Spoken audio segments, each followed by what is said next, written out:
Please be advised that the information in this podcast is for educational purposes only and should not be taken as medical advice. Before making a health decision, please consult a practicing medical professional. Thank you for your attention and enjoy today's episode.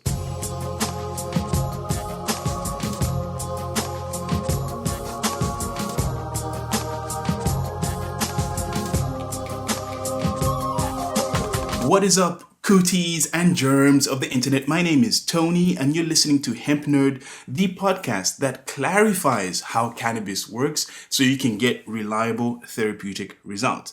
Now, in today's episode, we're going to be answering the question, can you take CBD oil with SNRI antidepressants? Now, in order for us to do this successfully, we first need to understand what an SNRI antidepressant is and what potential problems that exist with SNRI antidepressants, because if there was no problem, I don't think people would be asking the question as to whether you can take CBD oil with SNRI antidepressants. So the first thing we need to, understand or get clear in our minds is what an SNRI antidepressant is. So an SNRI or an SNRI antidepressant is a pharmaceutical drug prescribed to patients with depression and or chronic nerve pain that leads to depression. So a condition that is that meets that is fibromyalgia. Some patients or a percentage of patients with fibromyalgia actually do get prescribed SNRI antidepressants because that is classed as chronic nerve pain, because fibromyalgia has also shown to lead to depression in patients. So SNRI antidepressants actually help people with fibromyalgia as well as just people who are struggling with depression by itself.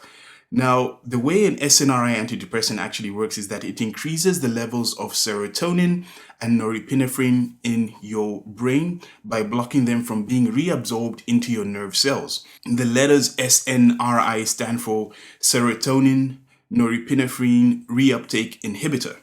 Now, serotonin and norepinephrine are both chemical messengers or neurotransmitters that carry signals between your nerve cells in your brain or your neurons in your brain. The most common SNRI antidepressants available in the market at the moment are Cymbalta, Effexor, Kedesla, I think I'm pronouncing that correctly, Kedesla, Fedzima, and Prestique. All right, and they've got specific active ingredients in there. If you want to know what those active ingredients are, just go to HempNerd.co.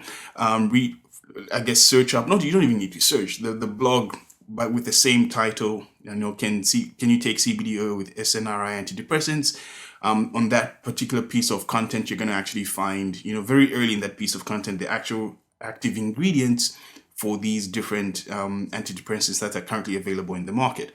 Now, why are serotonin and norepinephrine selected to be made more available in your brain?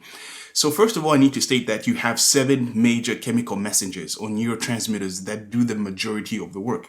Each one has a unique and important function in your brain and your body, and they are dopamine, norepinephrine, serotonin, histamine, gamma aminobutyric acid or GABA, glutamate, and acetylcholine. I think that's how you say it. Now, serotonin helps regulate your mood, social behavior, appetite, digestion, sleep, memory, and sexual function. Norepinephrine helps with your sleep-wake cycle. It helps you wake up, increase your attention and focus when performing a task, and it also helps you store memory. Norepinephrine also works with adrenaline to increase your heart rate, increase blood pressure, increase blood sugar levels, and break down fat for more energy availability. Now, the medical community believes that making both serotonin and norepinephrine available or more available in your system will improve your mood, alertness, and energy levels. This, in theory, fights the effects of depression. However, the reality of SNRI antidepressants doesn't exactly align with the theory.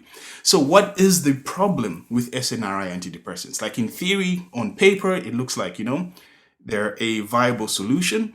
However, in reality, they actually present more problems than they're worth, in my personal opinion. One problem that exists with SNRI antidepressants is that the balance of serotonin and norepinephrine effects varies differently from each SNRI. So that list I gave you, plus whatever else that decides to come into the market, the serotonin and norepinephrine effects will vary from medication to medication. This means that a patient not benefiting from one particular SNRI or SNRI antidepressant would need to change to another one for potentially a better response. And that's only potentially until they actually go and try it out. Now, one of the major reasons for not benefiting from an SNRI is the side effect profile that SNRIs present. They have a wide range of negative side effects. Some of them include nausea and vomiting, diarrhea or constipation, or we can have one or the other, headaches and dizziness, dry mouth, appetite loss, nervousness and tremors, excessive sweating, insomnia, tiredness, sexual dysfunction, normally in the form of erectile orgasm or libido dysfunction. And additionally, people under the age of 25 may experience suicidal thoughts or worsening depression when taking SNRI antidepressants, which, kind of defeats the purpose because it's meant to help you alleviate, any depressive symptoms. But, if you're under the age of 25, there's a very high likelihood that it will actually make your depression worse and it will actually induce suicidal thoughts. So it is actually commonly advised in the medical community that anyone under the age of 25 on SNRIs, which I wouldn't be giving anyone SNRIs, period, but that's my personal opinion, that's my personal perspective. But anyone under the age of 25 on SNRIs must be watched closely for unusual behavior. SNRIs are also known to cause negative reactions when mixed with other drugs. So this one popped up quite early in my research process, right? Where when in the previous episode I was looking at SSRIs, this section didn't actually pop up because this actually came later in my research process where we're looking at the negative reactions, and I was expecting more or less the same process to happen with SNRI antidepressants because they're very similar. SSRI, SNRI, serotonin, one just has another neurotransmitter that is blocked by reabsorption. However, with SNRIs, it seems like it just showed up really early in my research process in that it's known to cause, or SNRIs are known to cause negative reactions when mixed with other drugs. Now, the examples I have here is you can increase your risk of bleeding when you take SNRIs with ibuprofen, aspirin, warfarin, and any other blood thinners. SNRIs can also cause serotonin syndrome when mixed with other antidepressants, pain relief medication, or St. John's wort. First time coming across that, so I don't know exactly what St. John's wort is, but I believe it's some kind of medication that you can take.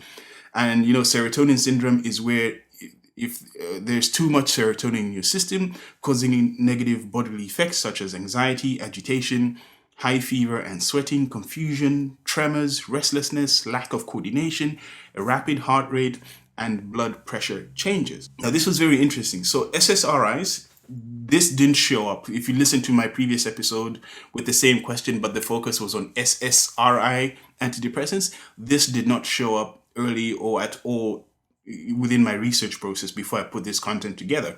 However, with SNRIs, just understanding what they are and the problems they present at the moment, this showed up very, very early. And it's not just like whether it's with CBD oil, it's also looking at other medications that we have come to know and love. Ibuprofen, aspirin, pain relief medication, blood thinners, St. John's wort. I need to look into that at some point to understand what it is. But yeah, it seems like SNRIs. What I'm driving at here is that SNRIs are known to cause negative reactions. So you have to be extra careful with whatever else you're taking when you are on SNRIs as opposed to SSRIs. Now, the medical community claims that SNRI antidepressants are not addictive. Yet, when you stop taking them or miss repetitions, you experience withdrawal symptoms. The most common withdrawal symptoms include dizziness, headaches, flu-like symptoms, here we go again, irritability, nausea, and diarrhea. Now, side note, the reason I said here we go again is if you listen to the previous episode, SSRI antidepressants, and I think even the polymyalgia episode, which I've done, I think the last 2 episodes in a row, every time I see flu-like symptoms showing up in some way, shape, or form, it keeps reminding me of COVID-19 because obviously it's 2020, COVID-19 is top of mind for pretty much everyone, and the most common, I guess, should I say diagnosis? I guess the most common symptoms to look out for with COVID-19 is flu-like symptoms. But then I always pose the question in my head, like, how is someone meant to know if they have COVID? I mean, other than how is someone meant to know whether they're dealing with COVID-19, or maybe they're unable to get any SNRI repetitions because they've run out, for example. They have to now, because they've run out of repetitions, they're going through withdrawal symptoms, and one of the withdrawal symptoms is flu-like symptoms. I mean, if they don't have this knowledge on hand, if they're not equipped with this knowledge that, if you stop your repetitions, this is what you may experience, they might go to a hospital and expose themselves to an environment that does have COVID-19 and get infected that way, when initially the flu-like symptoms were caused by either withdrawals. This is both for SNRIs and SSRIs, and polymyalgia. We found that one of the symptoms of that condition is also flu-like symptoms. So it just kind of begs the question, like, I'm trying to find, I'm trying to say the question without sounding like a conspiracy theorist, but it kind of begs the question, like, is just how real is COVID-19 when there's a lot of other conditions, whether it's a medical condition or it's a withdrawal symptom, also cause flu-like symptoms? Just how real is COVID-19? Is flu-like symptoms easy just to tag onto anything? Because this is how a body responds to a shift in your biochemical. I don't know. I'm not a doctor, but that's the question that's showing up in my mind when I look at this stuff. And I don't want to sound like a conspiracy theorist. I don't consider myself a conspiracy theorist, but my brain can't help but pose this question. Maybe I'll find an answer in the near future, who knows, but let's keep moving. All right, so this combination of issues, right? So the withdrawal symptoms, the side effect profile, the negative reactions that SNRIs present or have with other, medications, as well as just by itself, or stopping your repetitions. This combination of problems is making people turn to cannabis as a possible solution. One overwhelming question people want an answer to is to whether you can take CBD oil with SNRI antidepressants. And more importantly, the people want to know if it's safe. Even I want to know if this is safe, right? When I embarked on this journey to answer this question, I wanted to know it's safe. Now, I'm pro cannabis, so there's a slight bias with my approach, but I try to be as objective as possible. Now, the question of the moment, is it safe to take CBD oil with SNRI antidepressants? So, again, the main concern people have is the safety factor, and whether CBD oil will actually react negatively with SNRI antidepressants.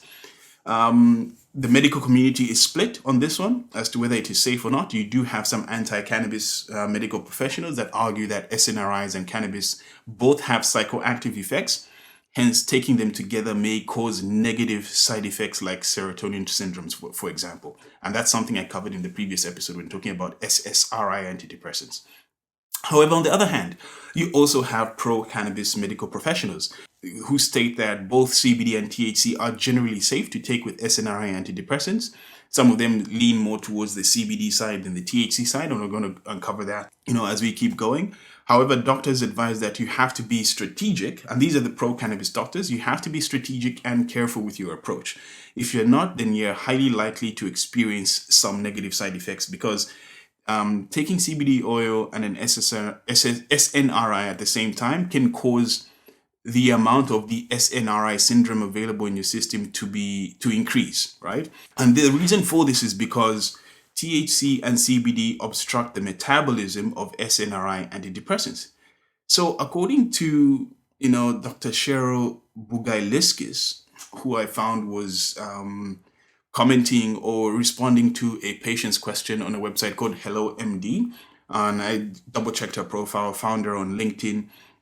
She basically states, if you're not strategic or careful with your approach, the possible effects that may occur in conjunction are an increase in the effect and duration of cannabis. In rare cases, using an SNRI plus cannabis can lead to a psychotic event described as mania, usually via edibles or with bipolar disorder. So she says it's rare, but it is possible, okay, if you take them together at the same time. That's the way I'm reading that. That's the way I'm picking that up. The way I see it, it's rare, but it's worth mentioning, because if we just ignore it and then someone experiences it, then I feel like I'm not doing my duty of care as a researcher to help to help you understand how this stuff works, because even I'm trying to understand how it works. Because if I, God forbid, something happens where my body has a condition and obviously I want to use cannabis to solve that problem that my body has, I want to understand how it works, and I want to be aware of anything or everything that could potentially go wrong. So, and I'm passing this duty of care on to you as well. So if you're listening to this and you understand how it works and what the potential, I guess, dangers are, if you can even call it a danger, or the potential side effects or negative side effects are, then you can be smarter with your approach, right? I believe so. So there is a possibility of experiencing mania, according to Dr. Cheryl Bugailiskas. Now, pro-cannabis doctors recommend starting low and moving slow, especially if your goal is to taper off SNRIs or any other antidepressant for that matter. So this also applies to SSRIs, which I spoke about in the previous episode. Now, how this applies is to first consider spacing out the time you consume CBD oil and your SNRI antidepressant, as opposed to taking them at the same time. So obviously, taking them at the same time is a very bad idea, in my personal opinion. Based on the research I've done in these 2 episodes, taking any antidepressant, SSRI or SNRI, with CBD oil, like at the same time, like you take your you put your drops, so you're putting your drops under your tongue, and then you also, as soon as that dissolves into your bloodstream, and then you take an SSRI or SNRI pill. That's a recipe for disaster in my books, the way I see things at the moment. So the smart way is spacing it out. The general recommendation timeframes are found by doctors on YouTube who've been interviewed answering these questions. It's generally recommended anywhere between 1 to 3 hours. So you take and normally you start with your CBD oil first. You take that, you give it 1 to 3 hours to metabolize in your body, and then it also gives you a chance to see whether it's actually doing the job, delivering the goods, so to speak, before taking the SNRI. Because obviously the goal is to taper off the SNRI or the SSRI. But in this case, obviously we're talking about SNRI. So spacing out the time between you take your CBD oil and your SNRIs, if you need to take both at the same time. So you give your body time to metabolize. The reason why that's important, which I'm going to get to in a moment, I'll explain. But this, just quickly, CBD and THC and, let's say, SNRI and antidepressants are metabolized by the same system within your body, which I'm going to get to. And I spoke about this in my previous episode as well. But they're metabolized by the same, I guess, system called cytochrome P450. So if you take them together, THC and CBD are going to obstruct the SNRI from metabolizing. That's going to cause a whole lot of complications. Now, so the recommendation, now that I've mentioned that, the recommendation, the first one is spacing out. So 1 to 3 hours between each. Don't take them at the same time, space it out. Secondly, pro-cannabis medical professionals recommend a strategy called microdosing. Microdosing is the practice of taking the minimum amount of a given substance to achieve your desired results or effects. With respect to CBD oil, people consume very small amounts throughout the day to achieve results such as reduced anxiety and depression and pain relief effects. Now, due to doses being as low as 2 to 3 milligrams per serve, microdosing enables people to experience the benefits of cannabis-based solutions without getting or feeling high. And that's if there is a considerable amount of THC in your CBD oil solution, all right, or your cannabis-based medicine. Depending on your biochemical makeup, the average optimal microdosing range is anywhere between 3 to 10 milligrams of a full spectrum cannabis-based solution. So I personally believe microdosing is, especially if you're taking this, obviously, look, the context here is medical purposes, right? But you don't know how much is enough to deliver the goods, to deliver the results that you're looking for. And specifically with this topic, with SNRI antidepressants, if you want to taper off and not need them anymore, because of obviously the side effect profile, the withdrawal effect profile, and the high likelihood of a negative reaction when you mix an SNRI with almost anything, obviously you want to have that totally replaced by CBD oil, and maybe even make lifestyle changes, as CBD oil is giving you really good results. So microdosing. So let's say you're spacing out. You start. You've got your product. And I presume you're working with a doctor as well. Okay, I'm hoping that you're not doing this all by yourself, and you're hoping you're not doing this just by listening to me, because I'm not a doctor. Okay, I'm just providing information and I'm educating you so that when you go and speak with your doctor, and hopefully that's a pro cannabis doctor as well, you can make intelligent health decisions. All right. That's the service I'm providing here. Just providing some education, some insight, so you can make intelligent health decisions with your pro cannabis doctor if you don't have one already. So let's say you're spacing out. Let's say you're working with a doctor. Let's say you're doing all the right things, right? So microdosing comes in because one, you're starting with 2 to 3 milligrams to see where you're at. What's your biochemical makeup? Are you the type of person with a low tolerance, so even like 2 milligrams is enough for you, and you're feeling the benefits of the CBD oil, or you're feeling the benefits of the cannabis? Or do you have a high tolerance level where you need about, let's say, 10 milligrams, because the average range is 3 to 10 milligrams per serve, so maybe you need 10 milligrams. So microdosing enables you to figure that out. All right, it enables you to figure that out in a very safe way by starting really low and then scaling up, which is the next point I'm going to come to, which is the moving slow part, but scaling up based on your results. And obviously you need to make note or journal your results. That's what I would do anyway. But you're scaling up to find your I guess your green zone, your Goldilocks zone, your happy space, where when you take that CBD oil in that dosage, whether it's 5 milligrams, 3 milligrams, 8 milligrams, 7 milligrams, whatever it may be, that microdosing range is giving you the benefits, and you're needing less and less and less of that SNRI antidepressant. You're sharing your results with your doctor. Your doctor is happy to see that you're doing well, you're gaining results. And that's also, sharing your results with your doctor is also helping your doctor, because then your doctor can make a case, for CBD oil versus whatever else they're using. Like he or she can start to adopt more CBD oil in their practice, because you are being proactive, and you are being intelligent with your approach. You're getting positive results, and you're showing that, look, no negative side effects, or very little, if any. And this is exactly, and you're measuring everything, and you're managing, and you're measuring everything. So that will help your doctors, though, have a case in regards to using medical cannabis versus what we've been traditionally using, which is just causing more harm than good. Now, hopefully that made sense. Sorry, I think I went on a bit of a rant there. Now, the third recommendation that comes from pro cannabis doctors is the moving slow part, which I kind of touched on in my rant.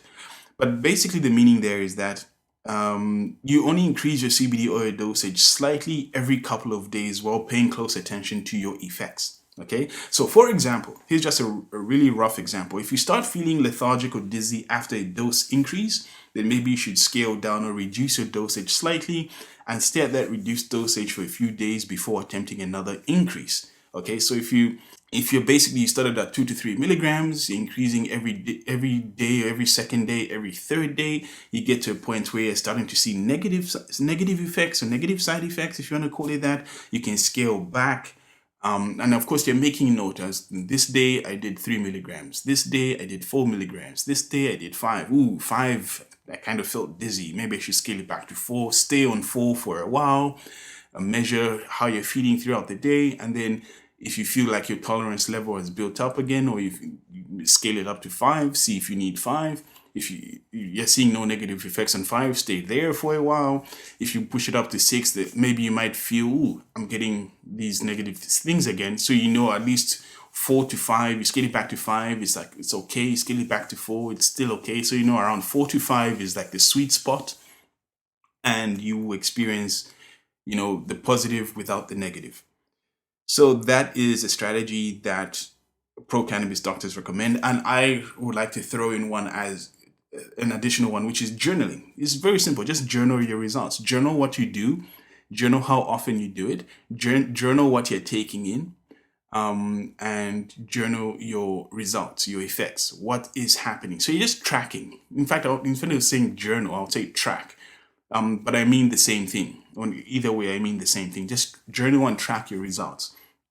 Because This is such a new, I mean, it's been there in the past, but because of all the negative propaganda it's had over the last nearly 100 years or so, and it's being reintroduced into the medical field, any intelligent move makes a positive case for medical marijuana or for medical cannabis. Any positive move, if you're journaling, you're tracking, you're microdosing, you're spacing out, you're working with a pro cannabis doctor, all this is making a case for medical cannabis being adopted as standard practice or standard medical solution, so to speak. Now, I found an interesting response from a nursing practitioner called Tatiana Gonzalez, I believe she is, in regards to SNRI antidepressant withdrawals. So, according to Tatiana, the nursing practitioner, she says antidepressant withdrawals can be debilitating and can last up to 3 months or longer.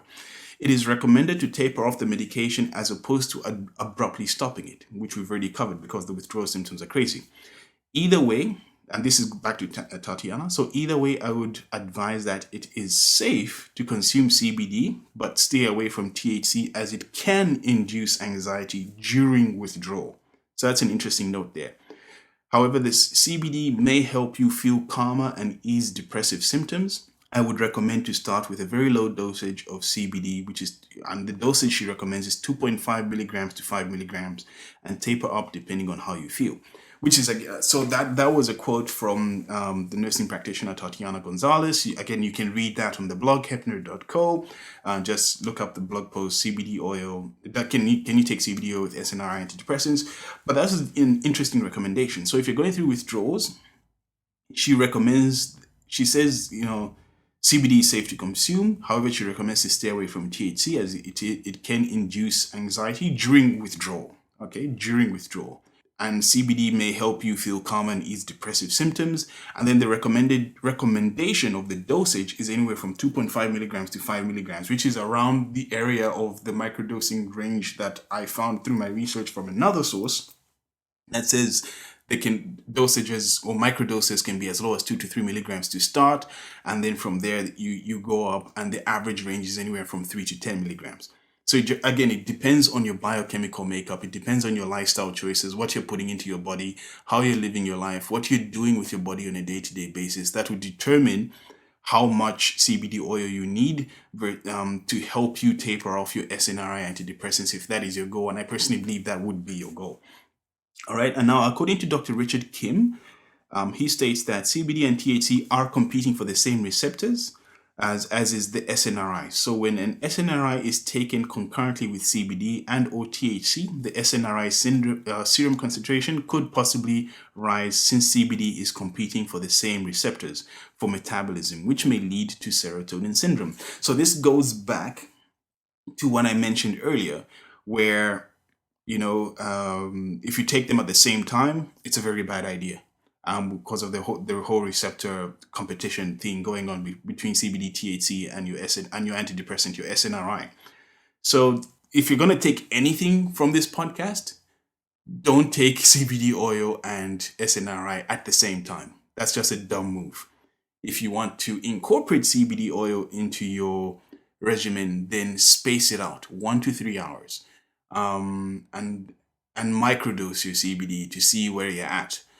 Journal and track your results, and please find a pro cannabis medical professional to help you, hold your hand, and who can also document your results as well, because that will make a case for medical marijuana or medical cannabis be having a homestay in our medical system, wherever you are in the world, wherever you're listening to this from. So this strategic and careful approach, again, is strongly advocated. Now, another reasons why it's strongly advocated, because there's scientific and anecdotal evidence that shows that heavy cannabis use can lead to worsening symptoms of depression. In a 2014 clinical study, researchers set out to investigate the effects of heavy marijuana use in substance abusers versus a control group.